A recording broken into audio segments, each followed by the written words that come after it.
Монгол улсад үндэсний 93 наадам гэж байдаг. Тэгвэл үнэн зэрэгцээ Японсын сумо бүхийн барилдаанч монголчуудын хувьд үндэсний гэж хэлж болох үс хэмжээнд хүртлээр өргөжин хөгжөөд удаж байгаа юм. Тэгвэл бид энэхүү спортын талаар Монголын сумо бүхийн холбооны ерөнхий наримчгийн дарга Бат сайхантай студид ярилцж байна. Танд энэ өдрийн мэндийг хүргэе. За тэгэхээр бас Монгол түмэн бол сумо бүхтэд танилцаад чамгүй олон жилиг бол өнгөрөөж байгаа. За нөгөө тэгвэр үнэхээр бас мэрэгжлийн сумогийн дэвжин бол монголчуудын амжилтыг бол одоо тоолоод барсгүй гэдэг шиг ийм хэмжээнд хүртэл өнөөдөр өргөжин хөгжсөн байна. Тэгэхээр бас та бас яг Монголд тун удахгүй зохион байгуулагдаж байгаа сумо бүхийн авраг шалгаруулах тэмцээний талаар бас нэг мэдээллийг өгөхгүй. Яг ямар амжилттай тэмцээн, хэдэн насны ангиллалд яаж явагдав вэ? Одоо энэ эх 7 хоног буюу энэ сарын 17-нд хаан улдуур спорт ордонд бол өсвөрийн сумо бүхийн бамбаку тэмцээн маань болох юм байна. 3 насны ангилалд бамбаку тэмцээн маань өдгөө 12 дахь жилдээ зохион байгуулагдаж байгаа. Анх бол манай сумо бүхийн холбооны ерөнхийлөгч Гүшүүзан Батбаярын нэрмжид бамбаку тэмцээн гэж эхэлсэн. Үүнээс үйлдэгтэй өсвөрийн улсын аварга нь болж өргөж өнөөдөр хүртэл 12 дахь жилдээ явагдаж байгаа. Тэгээ бамбаку тэмцээн маань бага насны хүүхдүүд барилддаг. Эхлээд бол бамбаку маань Монгол улстай өсвөрийнхөө хүүхдүүдтэй улсын аварга шалгаруулад энэ дотроос шалгарсан хүүхдүүдийг тэгээ эхний 1 2 3-ыг авч үлдээд бид нар дахиад сумын холбоонд бэлддэг. Бэлдэж жоохон тасгалжуулсны дараа 8 сард G7 Токио G7 централын хамтраад Токиод очиж энэ олон улсын бамбаку тэмцээнд оролцсон юм байна. Тэгэхээр бас та сая дурдлаа 12 дахь жилдээ ингээд энэ тэмцээн бас болж байгаа гэдэг. Тэгэхээр ер нь яг бамбаку тэмцээнээс одоо тухайлбал төрж гарсан яг мэрэгжлийн сумо руу орж байгаа эсвэл одоо бусад зэндаанууд нь барилдаж эхэлсэн тийм хүүхдүүд ер нь хэрэг байдаг юм бол.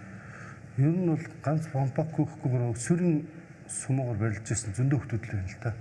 Одоо ганц сумод гэхгүйгээр үндэсний бүхөр бол одоо жишээлбэл оюун бод арслан чинь сумогоор барилж ирсэн. Тэрэнэ үжи авраг чинь өсвөрийн сумод барилж төрүүлж ирсэн. Ичнож манай бас өсвөрийн сумод барилж ирсэн. Ингээд мэрэгжлийн сумод барилж ирсэн тамирчид бол зөндөө байна. Яг сүүлийн хэдэн жилүүд дээр дандаа одоо дунд сургуульд, ахлах сургуульд, дээд сургуульд гэдэг дандаа өсвөрийн тамирчид бол бүгдээр шалгараад ганц бамбаку гэхгүй бамбакугаас шалгараад цаашаа нь олон улсын тэмцээнд барилдаж байгаа шүү дээ. Эндээсээ шалгараад ирсний дараа намар 10 сард Хагху кап болтыг. Тэгээ Хагху кап болоод Хагху кап нь бас Монголдоо зохион байгуулалтад дуусны дараа 12 сард олон улс Японд бас дахиад болт. Тэгээ энэ хоёр тэмцээн дээр өсвөрийн хүүхдүүд яаж барилж байгаа гэдгийг хараад Японы мэрэгжлийн сумоогоос болон ихтэйд сургуулиуд, ахлах сургуулийн багш нар ирж хүүхдүүдийг сонгож шалгаж авдээ. Эндээс бол олон хүүхд явсандаа тоолоо баршгүй. Тэгэхээр энэ жил бас Монголын сумо бүхийн холбооны 30 жилийн тохиож байгаа гэсэн ийм мэдээлэл бас бидэнд байгаа. Тэгэхээр ер нь эргээд харахад бол мэрэгжлийн сумогийн ертөнцид бол монголчуудын гаргасан түүхэн, замнал бөгөөд гавьяа бол нэлээд өндөр байгаа. Ялангуяа одоо түүхэн дээд рекордын хүртэл Монгол аварга одоо тухайлбал Хагхуха аварга эзэмшдэг шүү дээ. Тэгэхээр ер нь холбооны зүгээс бас цаашдын энэ бүхийг үргэлжлүүлэх тал дээр ер нь яг ямар бодлого чиглэлийг барьж ажилтдаг юм бэ? Монголын сумо бүхийн холбоо 1996 онд байгуулагдсан. Аль бие сурал. Түүнээс өмнө болохоор манай тамирчид бол анх Монголоос 6 тамирчин 92 онд анх явсан. Үүнээс Гүшүүзан Батбаяр бусдыг манлайлж дээд зэнат гарсан монголчууд сумо бүхийг мэддэг болсон. Энэ үедээ бол бүгдүүлээд Монголын сумо бүхийн холбоо үүсгэн байгуулагдаад өдгөө 30 жил болжээ. Тэгээ үүнээс хойш чинь 6 их аварга төрсөн те 70 гаруй сумогчтой одоо өнөөдрийн мэдлэр бол мэрэгжлийн сумод барилдаад орж гараад явж л байна л да. Тэгээ одоо 92-оос хойш бол Монголын сумын холбооны тамирчид бол 25 аварга төрсөн байдیں۔ Манайх бол жил болгон дэлхийн аварга, Аз дэлхийн аварга бол 2 жилдээ нэг удаа Азийн аварга, жил болгон дэлхийн аварга болдог. Энэ дэлхийн аваргад залуучууд насны хүрчид эрэгтэй эмэгтэй гэсэн ангиллаар 4 ангиллаар бол барилддаг байна. Тэгээ манай баг тамирчид бол сүүлийн хугацаанд бол аягүй сайн амжилттай барилдаж байгаа. Жишээлбэл хичээл сая өнгөрсөн жил манай 4 удаагийн дэлхийн аварга болсон Бадрал гэж залуу байдаг. Монголд бол хамгийн их төрүүлсэн 4 удаагийн аварга гэж бас дахин давтчихгүй дэлхийн 4 удаагийн аварга гэж аягүй том амжилт. 2 удаагийн дэлхийн аварга бол манаас бол бас нэг 7 8 аварга байдаг. Ингээ утгаар манад бол ер нь бол хамгийн анх бол Батэрдэ авраг маань нэг том Яблог гэдэг том аврагтай барилдсны төрүүлжсэн. Тэрний өмнө болохоор ганц гард маань төрүүлжсэн. Мөн Сүхбат авраг маань сонирхчийн дэлхийн аврагаар бол 2 удаа төрүүлсэн. Ингээл залуучууд маань үе төрсөөр өнөөдөр бол 4 дахь удаагийн дэлхийн аврагтай анх 2 удаагийн эмэгтэйгээс бол 2 удаа дэлхийн авраг болсон Сүнжтмаа гэдэг эмэгтэй. Ингээ бодохоор манай Сүмөгийн бол өнөөдөр хүртэл чамгийн амжилт үзүүлжээ. Тэгээ цаашдаа бол бид ганц өсвөрийн одоо Вампог дээр бол 2 насны англи явагд 3 насны англиар явж байгаа шүү дээ. Тэнгуут нь үргэлжлүүлээд бид намар дахиад үлдсэн 2 насны өсвөрийн Сүмөгийн 3 насны англи дээр нь Эрдэнэт зохион байгуулалттай тогсоогоо гам болтын нэрмжтэй. Ингээд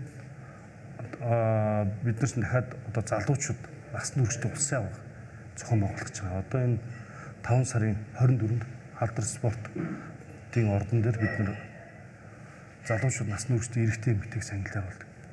Залуучуудаа ороод улсын авраг шалгуулад өмнөөс бас л сунган шалгуулна. 3 хүний эхний 3 орсон 3 хүмүүсээс сунган шалгуулад тэнд нь бэлтгэл хийлгэж байгаад намар Азербайджан улсад 10 сарын 17-8-нд дэлхийн авраг болох. Тэнд баг тамирчтай аваад оролцсон. Тэгээд ер нь яг мэрэгжлийн сумын болон соригчийн дэлхийн аврагын хоёр хооронд ер нь ялгаа хийх байт юм. Тухайлбал дөрмийн хувьд ч гэдэг юм уу? Ер нь хийх ялгаатай байдаг. Яг одоо мэрэгжлийн сумын монголчууд ингээд зургатаар хардаг шиг яг өсвөрийн сумуу ч юм уу те залуучдын сумууд орж ирэхээр тэр цупарыг цогтөн штэ. Тэр цохилтын харалт ер нь бол цупар мөрөг зургаал цохоод их юм ингээл тиймэрхүү байдлаар их гардаг л да. Тэгээд яг сонирхчийн сумууд бол нүүр агуурын алгадах те ингээд цохох загнах гэл хэд хэд 20 тэмхэр их байдаг. Мэрэгжлийн сумууд бол хамаахгүй штэ. Тэр чинь мэрэгжлийн спорт болохоор мөрөг зургаал те авч идэн яаж хийдэг. Соригчийн сумууд болохоор өсвөрийн насны тэр хүүхдүүдийн бэлтгэлийн төлөөс хамгаалсан хязгаарладаг. Гарын нүчгүй ч гэдэг юм уу, толгойг нь боож мурахгүй ч гэдэг юм уу те. Араас нь гэж хамаагүй буруу тэмрэхгүй те. Ямар нэг 20 тэмх хийхгүй, цохихгүй, алгадахгүй, айлуулах гэмтээхгүй байх тал. Мэдээж ингээл сумуугаар цупарыг хийхдээ чэйж нүнд нь те ингэж болно. Нүүр ингэж алгадаг, цохох, хатгах энэ бүхний дөрвийн бас их ялгаатай байт юм шиг. Ялгаатай. Тэгэхээр төгсгөлийн бас нэг асуулт нь ер нь одоо бас яг мэрэгжлийн сумогийн чиглэлд очиж барилдах, тэр спортоор хичээлэх сонирхолтой сүүлийн жилүүд ер нь Монгол залуучдын сонирхол хандлага хэр өндөр байгаа бол энэ тал дээр танай холбооноос бас ямар зүйл ажиглагдаж байгаа шүү. Сүүлийн үед бол ер нь сүүлийн үед монголчууд сумоогийн бол мэдсэн цагаас эхлээл тэр сумоогийн холбоонд буюу энэ өсвөрийн насны залуучууд дээр асуудал анхаарал тавьж эхэлдэг. Эцэг эхчүүд нь гэсэн хүүхдтэйгээд жоо махлаг хөглөх гараад ирэх юм, жоо нэртагт гараад ирэх бол сумаар барилдуулж байгаа. Өсвөрийн хүүхд нь оруулчмаар бэлтгэлийн хийлгэчмээр ингэдэг. Тэгээ бид нар бол яг нөгөө өсвөрийн насны хүүхдтэй эхлээ бэлдэн. Багаас эхлээ бэлдэн. Тэгээд одоо тэн дотор чинь Японд багш нар ирж аваад бас хамаагүй бага насны оруулахгүй. Дээд мэрэгжлийн сумууч болохоор 14 наснаас дээш авна. 16 наснаас 20 хүртэлийг авдаг байхгүй. Тэгэхээр тэрээс наан бид нар хүүхдүүдийн бэлтээд тэр хүүхдүүдийн болохоор сумуугийн сургуулиуд авдаг. Ингээд чинь 2 жилийн өмнө шүү дээ. Тэгээ 2 жил гарангийн өмнө бол Вампог зохион байгуулагдсан. Тэндээс нь Тэмүүжний Чилүүгэн гэдэг нэг хүүхд байдаг.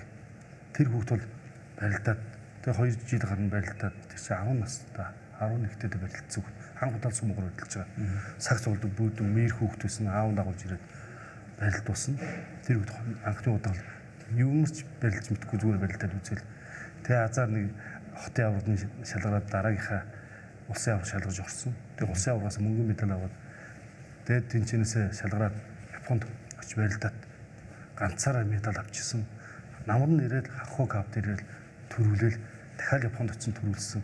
Ингээ 2 жил дараа нь Монголдо яг тэрний наснд бол тэр хүүхдийг төрүүлдэг хүүхд байхгүй болонгот Японоос нэг хүүхдийг чав яг л 14 настай хүүхдийг аваад Японд одоо 13 дөрөвтэйгс аваад Японы ахлах сургууль дунд сургууль аваад оролцсон байна. Японч тэр хүүхдээ одоо сая ингээл ер нь бол 2 жил бэлдээд 2 жилийн дараагаас эхэлж Японы бүх тэгээ тэмцээнүүд оролцуулж авраг болох талаар мөрөөдөж явахад тэр хүүхд очсон жилдээ л баг тэр аврах болох болцлоо хангацсан. Тэгээ Япончууд тэрийг одоо хийж ирэхээр энэ бол дараагийн Якузан болох бэлэн хүүхд байна. Энэ хүүхд бол 2 наснда бол дэлдэх хүүхд байхгүй нэ гэж хэлж байгаа юм. Тэгэхээр ирээдүйн аврагууд бол төрөхд бол маш ойрхон байна. бэлтгэгцээр байна гэдэг. Тийм бэлтгэгцээр. За хүрэлцэн ирж ярилцсанд маш их баярлалаа. Тэгээ та бүхэндээс 30 жилийн баярын мэндийг давхар бас хүргэе. Баярлалаа. Мөн GSI Централ болон GSI Токио байгууллагын танаа телевизийн хамт олон үзэж байгаа бүх хүмүүстээ бас баярлалаа талархсан илэрхийлье. За баярлалаа. Бид студид Монголын Сумо бүхий холбооны ерөнхий нарийн мужийн дарга Бат Цаах иргэнтэй ярилцлаа.